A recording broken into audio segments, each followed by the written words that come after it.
South India shopping mall the wedding మంత్ర సరికొత్త wedding collection south India shopping mall. ఇప్పటి నుంచి మనం అడిగే క్వశ్చన్స్ ర్యాపిడ్ ఫైర్ లాగా అనుకుందాము. అండ్ వీలైతే వన్ వర్డ్ చెప్పడానికి ట్రై చేయండి. అది ఇంట్రెస్టింగ్ అనిపిస్తే నేను మళ్ళీ అడుగుతాను, ముందరే చెప్పేసాను మీకు దాని గురించి ఎక్స్టెన్షన్.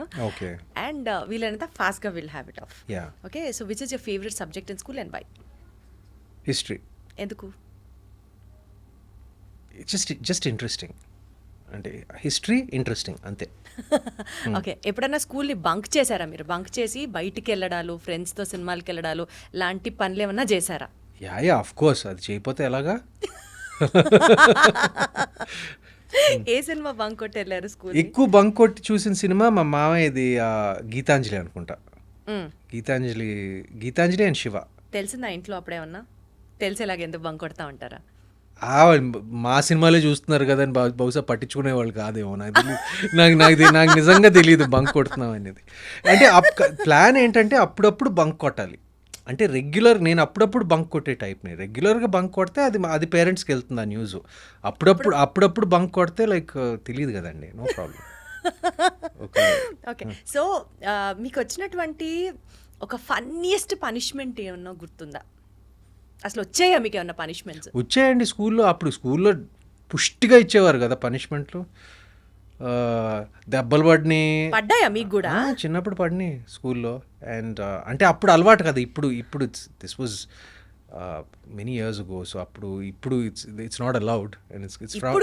ఇప్పుడు ఇట్స్ ఫ్రౌండ్ అపాన్. బట్ అప్పుడు పడిని అండ్ ఏమంటారు గోడకు డెప్యూటీ హెడ్ బాయ్ మీకు కూడా అంటే దాని ముందు, అంటే డెప్యూటీ హెడ్ బాయ్ నేను 12th క్లాస్లో, కానీ దాని ముందు ప్రీఫెక్ట్లు కొట్టడం అదంతా జరిగినాయి.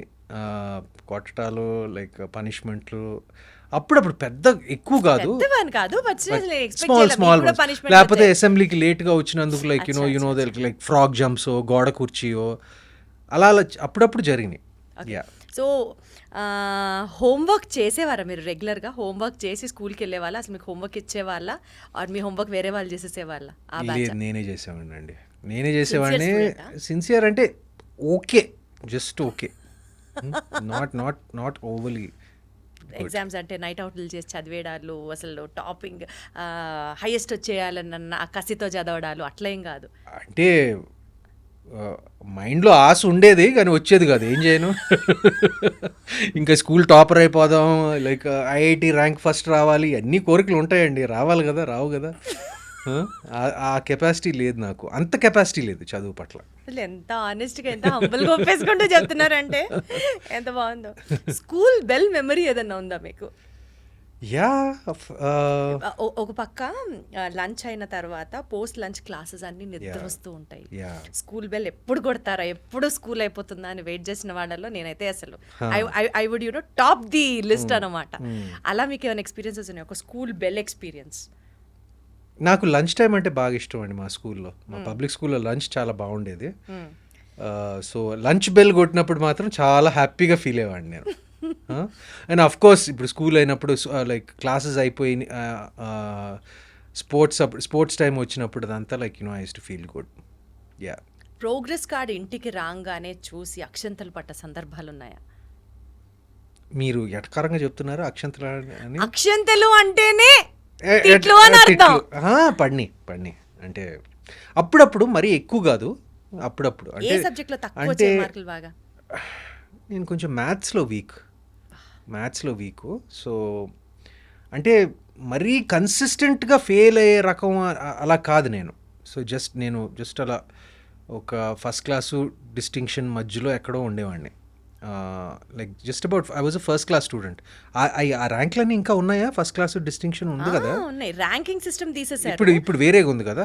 But I was about a first class student. Grades ఉన్నాయి ఇప్పుడు, సంవత్సరం అయిపోయిన తర్వాత బెస్ట్ అవుట్ గోయింగ్ స్టూడెంట్ అని ఇస్తున్నారు. I was a first class student. అప్పుడప్పుడు కొంచెం ఫెయిల్ అయినప్పుడు కొన్ని మీరు చెప్పినట్టు అక్షంతలు పడినాయిలేండి. బట్ మా తాతగారి దగ్గర నుంచి కాదు, మా ఫాదర్ దగ్గర నుంచి, మా అమ్మ దగ్గర నుంచి పడేవి. చదవకపోతే ఎట్లాగా, చదవాలి లైట్గా అంతే. మీరు ఏదైనా ఒక క్రిటిసిజం రాగానే సీరియస్గా తీసుకుంటారా, లేకపోతే యూ వర్క్ ఆన్ ఇట్, బుర్ర పగిలిపోయి అంత ఆలోచించేసేసి ఏం చేయాలి అని చెప్పి ఆ టైప్ ఆఫ్ పర్సనాలిటీయా, లేకపోతే తిట్టారా వదిలేమా జరిగిందా, నా స్పేస్లోనే ఉన్నానా అనుకునే టైపా? అంటే క్రిటిసిజం అనేది సహజమే. ఎందుకంటే మనం కొన్నిసార్లు constructive criticism also helps so much. Sometimes నేను క్రిటిసిజం విన్నప్పుడు నేను కొంచెం ఆలోచిస్తానండి. నేను ఎప్పుడు పర్సనల్గా తీసుకోను, మరీ పర్సనల్గా తీసుకోను. ఎందుకంటే ఎస్పెషలీ ఈ లైన్ ఆఫ్ వర్క్లో ఉన్నప్పుడు మరీ పర్సనల్గా ఏమీ తీసుకోకూడదు. అప్పుడప్పుడు కొన్ని ఉన్నా కూడా నేను కొంచెం లైట్గా తీసుకుంటాను.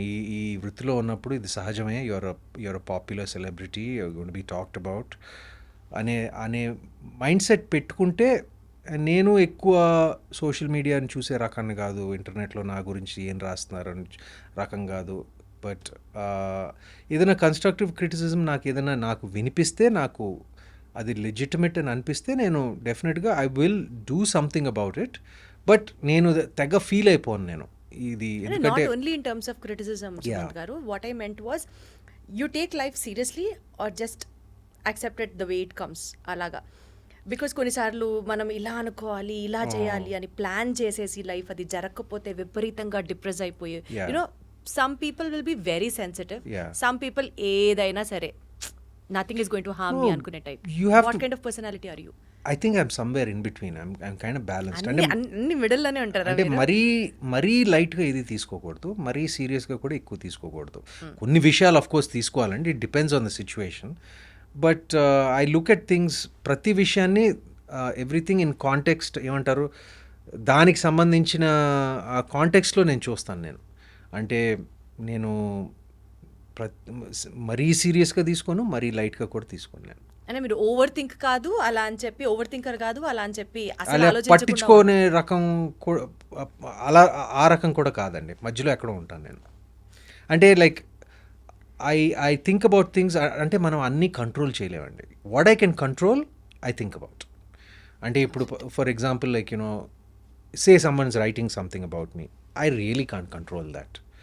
So I kind of take that lightly.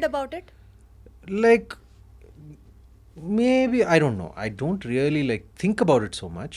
It depends on what is said and what is written. Like obviously కొంచెం ఫీలింగ్ ఉంటుంది, బట్ నేను మరీ అంత ఎక్కువ తీసుకునే రకం మాత్రం కాదు. దేవుడు నమ్ముతారా మీరు?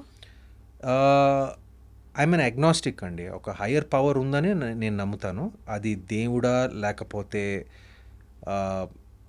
It can be anything. I'm not an agnostic.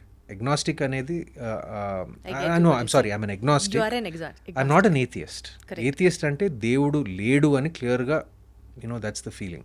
I'm not an atheist.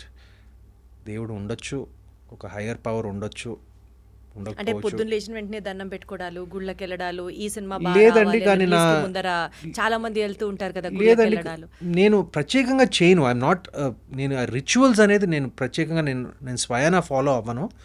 కానీ మా వెల్ విషర్స్ కానీ సినిమా ఏదో ముహూర్తం పూజ ఉన్నా కానీ లైక్ అవన్నీ నేను ఏమంటారు సిన్సియర్గా చేస్తానండి అది. Because I believe we don't know everything. ఏదో ఒక హయ్యర్ పవర్ ఉంది, అది ఏంటో నాకు తెలీదు, కానీ I'm mindful of that. You mindful about it. Yeah. మీరు ఎక్కువ సోషల్ యాక్టివిటీస్లో ఇన్వాల్వ్ అవ్వడం ఇష్టపడతారా? Like helping somebody who is in need అలాంటివి యూజువలీ చేసినా చెప్పరు కొంతమంది.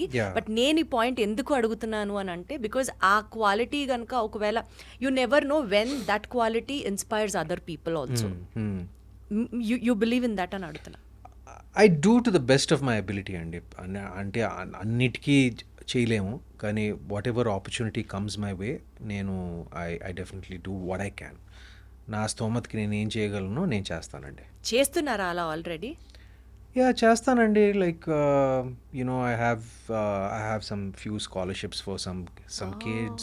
Nice. Then I have like I do small things like I adopt certain like road మీద కుక్కకి ఏమైనా దెబ్బ తగిలితే like I call like veterinary hospital and have it checked out, and దాన్ని కొంచెం ఐ మేక్ షూర్ లైక్ అది హెల్తీగా ఉందా లేదా. Small things like this. But yeah, I have a reasonably helping nature is what I feel. Wonderful. So to conclude our interview అండి, అనగనగాకి relate అవుతూ ఆడియన్స్కి ఈ ఫిలిం గురించి మీరు ఏం చెప్పాలనుకుంటున్నారు? Maybe in terms of educational system which is prevailing, or to all the fathers out there, or about the film ఆడియన్స్ని చూడండి అని డెఫినెట్గా చెప్తూ what would you like to add to our interview as a conclusion note? Well, first of all ఇంత మంచి response వచ్చినందుకు, ఇంత overwhelming response వచ్చినందుకు చాలా సంతోషంగా ఉంది. చాలా ఒక తృప్తి ఉంది. ఎందుకంటే మేము ఈ సినిమా ఏమంటారు, నాకు ఈ స్క్రిప్ట్ చదివినప్పటి నుంచి నాకు ఈ సినిమా మీద ఒక మంచి ఫీలింగ్ ఉంది. ఇట్స్ పాజిటివ్గా ఉంటుంది, ఒక సక్సెస్ అవడానికి మంచి అవకాశం ఉందని. అది జరిగినప్పుడు ఒక సాటిస్ఫాక్షన్ ఉంటుంది. అండ్ అంటే ఇంత ఓవర్వెల్మింగ్గా ఉంది అంటే మేము ఎక్స్పెక్ట్ చేసిన దానికన్నా ఒక 10 రెట్లు 100 రెట్లు ఎక్కువ ఉంది. సో చాలా హ్యాపీగా ఉంది. And I'm reading most of the comments. నేను జనరల్గా social media I don't follow much, but cinema time అప్పుడు like you have to read like certain things what's being written about you and all that. And జనరల్గా the response has been so positive, so overwhelming. అందరికీ నా కృతజ్ఞతలు తెలపాలనుకుంటున్నాను. And చూడని వారు తప్పకుండా ETV విన్లో చూడండి. And it's a film that మేము చాలా ఏమంటారు మనసుతో చేసిన సినిమా. అండ్ మీ మనసుని ఆకట్టుకుంటుందని ఆశిస్తున్నాము. అండ్ ఆకట్టుకుంటుంది, ఆల్రెడీ ఆకట్టుకునేసింది. చాలా చూడని వాళ్ళు డెఫినెట్లీ చూడని వారు తప్పకుండా చూడండి. వండర్ఫుల్ అండి. So more power to you Sumanth garu. Many Thank more you. Success stories on your way. Thank you so much. Thank you. Lovely being here.